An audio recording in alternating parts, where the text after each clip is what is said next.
आता आपण आलोय भूतानमधल्या पुनाखा झॉंग इथं. लोकल भूतानी भाषेत या अशा किल्लेवजा मॉनेस्ट्रीला झॉंग म्हणतात. याच भाषेत याचं आणखी एक सुंदर नाव आहे, द पॅलेस ऑफ हॅपीनेस और ब्लिस. किती सार्थ नाव आहे नाही का. तर या वास्तूचं बांधकाम मोचू आणि पोचू म्हणजे मेल आणि फिमेल अशा 2 नद्यांच्या संगमावर पुनाखा व्हॅलीमध्ये झालेलं दिसतं. जरी ही वास्तू 12,000 मीटर स्थित असली तरी इथे हवा तितकीशी विरळ नसून उलट अतिशय स्वच्छ आणि सुंदर हवा आहे. त्यामुळे इथले बौद्ध मॉन्क्स आणि त्यांचे अनुयायी थंडीमध्ये इथेच येऊन राहतात, जे आपल्याला आत्ता व्हिडिओमध्ये दिसत आहेत.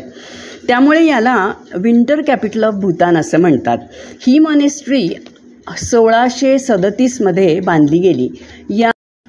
या 6 मजली वास्तूमध्ये सगळीकडे मोठमोठी कोर्टयार्ड्स ठेवलेली आहेत. तसंच दगडी बांधकाम, नंतर लाकडावरचं सुंदर कोरीवकाम आणि संपूर्णपणे शुभ्र धवल रंगाचा वापर. यामुळे ही वास्तू फक्त डोळ्यांनाच सुंदर दिसते असं नाही, तर इथे एक प्रकारची मनःशांती लाभते. इथे या वास्तूत संपूर्ण पुनाखा जिल्ह्याचं ॲडमिनिस्ट्रेटिव्ह कामकाज चालतं. इतकंच नाही तर या वास्तूमध्ये इथल्या राजघराण्यातील शाही विवाह सोहळे मोठ्या दिमाखात संपन्न होतात. कसा काय वाटला हा पुनाखा झॉंग तुम्हाला? मला नक्की कळवा. थँक्यू.